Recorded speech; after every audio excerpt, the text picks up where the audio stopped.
मसीह में आप सबकी सलामती हो। मेरी गवाही मेरी जॉब से रिलेटेड है।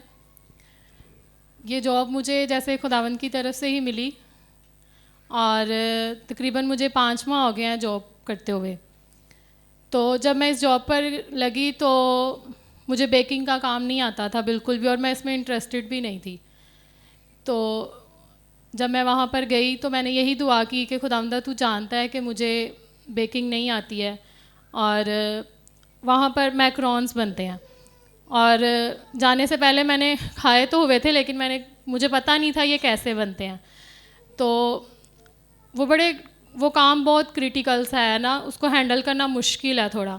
लेकिन मैंने यही दुआ की कि खुदावंदा तेरे आगे तो कोई मुश्किल नहीं है, और तूने मेरी हर काम में मदद करनी है।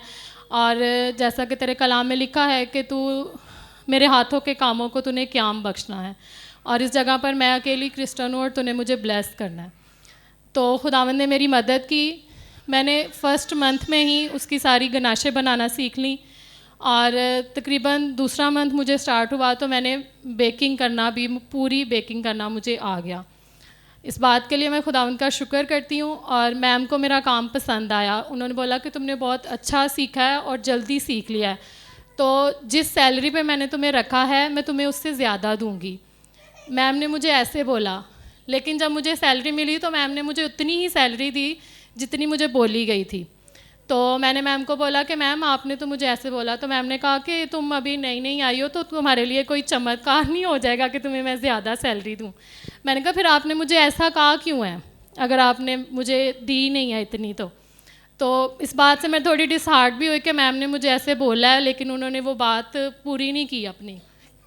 तो पास्टर जी भी अक्सर ही कहते हैं, बल्कि हर बारी यही कहते हैं कि खुदावंद की फ़ेवर काम करेगी।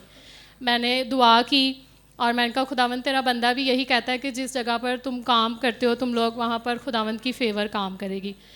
तो 2 मंथ गुज़रे, तो सेकंड मंथ में ही उन्होंने मेरी 10K की हेल्प की, और जब थर्ड मंथ हुआ तो उन्होंने मेरी सैलरी 5K इंक्रीज़ कर दी। मैं इस बात के लिए बड़ी शुक्रगुज़ार हूँ खुदा की। और लास्ट मंथ जब हमारे घर पास्टर आशर का विज़िट था, तो मेरे हस्बैंड ने और मेरे लिए पास्टर जी ने प्रे की, और उन्होंने बोला कि खुदावंद की फ़ेवर काम करेगी युवाना, जिस जगह तुम जॉब कर रही हो। मैंने खुदावंद के आगे यही रखा था कि जो मैं काम कर रही हूँ मुझे वो सैलरी नहीं मिल रही। तो 2 मंथ गुज़रे और मैम ने मेरी फिर 5K सैलरी इंक्रीज़ कर दी। इस बात के लिए मैं खुदावंद का शुक्र करती हूँ। Praise God, hallelujah. मेरी जो टेस्टिमनी है वो मेरी फ़िज़िकल हेल्थ से रिलेटेड है।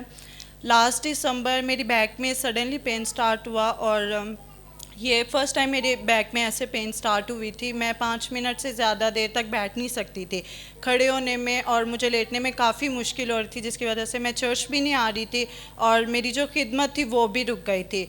और जब पास्टर नदीम दिसंबर में विज़िट पर आए तो उन्होंने बोला, लास्ट प्रेयर वो कर रहे थे फैमिली के लिए, तो उसके बाद उन्होंने बोला कि खुदावन के रूह ने मुझे तेरे लिए एक बात की है कि अगर तू अपनी खिदमत को नहीं स्टार्ट करेगी तो तू कोयले की तरह राख हो जाएगी।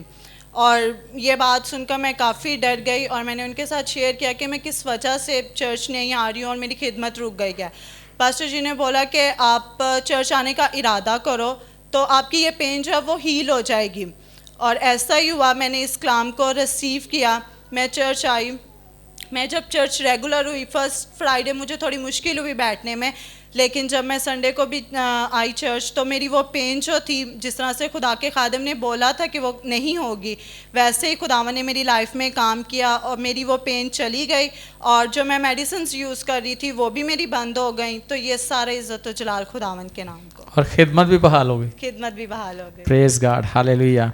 मसीह खुदावन के जलाली नाम में आप सबको सलाम। मेरी 2 गवाहियाँ हैं। पहली गवाही अभी की है कि मैं जब मीटिंग में आई थी तो मेरे कान में जो है वो बहुत ज़्यादा पेन थी, इतनी ज़्यादा दर्द थी कि मैं गाना चाहती थी लेकिन गा नहीं पा रही थी। तो मैं अपने दिल में गाती जा रही थी, वो सारे वर्ड्स अपने दिल में बोल रही थी और ताली बजा रही थी साथ। अभी पास्टर साहब ने जब कहा कि आप अपने बदनों को चेक करो और आप लोग हील हो चुके, और फिर मैंने अपना कान चेक किया तो मेरे कान की दर्द बिल्कुल जा चुकी थी और अब मैं बिल्कुल ठीक हूँ। Praise, hallelujah. और सारा इज़्ज़त और जलाल खुदाम यीशु मसीह के नाम को। दूसरी गवाही मेरी ये है, मैं आपको बताना चाहती हूँ कि 2025 में 26 जनवरी संडे मीटिंग चल रही थी और 12:03 मैंने अपनी डायरी पे एक चीज़ जो है उसको ईमान से रिसीव करके लिख लिया था। और वो मेरी ऐसी ख्वाहिश थी कि जो नामुमकिन सी लगती थी अपने फैमिली के सर्कमस्टांसिस और सारी चीज़ें देख के। पास्टर साहब ने प्रोफेसी की और उस चीज़ को बोला और मैंने उसको रिसीव किया और अपनी डायरी पे लिख दिया। 2026 में वो चीज़ मेरी ज़िंदगी में जनवरी के शुरू में पूरी हो चुकी थी, लेकिन मैंने उस पर गौर नहीं किया कि इसको मैंने लिखा हुआ था अपनी डायरी पे। फिर उन्हीं डेट्स के अराउंड 26-27 जनवरी के अराउंड 2026 में खुदा ने उन लफ्ज़ों पे मेरी नज़र डलवाई और मुझे बताया कि ये काम मैंने तेरी ज़िंदगी में कर दिया हुआ। और ये गवाही मैं लास्ट वीक भी देना चाहती थी, लेकिन अभी मेरे से नहीं रुका गया और मैं इस गवाही को आप सबके साथ शेयर कर रही हूँ। और वो बहुत बड़ी चीज़ थी जो खुदावंद ने, और मेरी ख्वाहिश भी थी, जो पूरी कर दिया खुदावंद ने मेरी ज़िंदगी में। प्रेज़ हालेलुया, जोरदार तालियां जाए खुदा के जलाल के लिए। सारा इज्जत और जलाल खुदा यीशु के नाम को।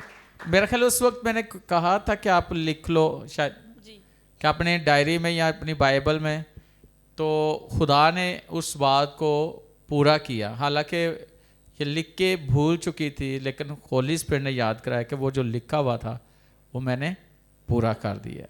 हालेलुया। और मेरा ख्याल है कि किसी और ने भी मुझे ये बताया था कि आपने कहा था ये लिखो, और मैंने लिखा और खुदा ने मेरी ज़िंदगी में वो पूरा किया। हालेलुया, ज़ोरदार तालीम जाए खुदा के जलाल।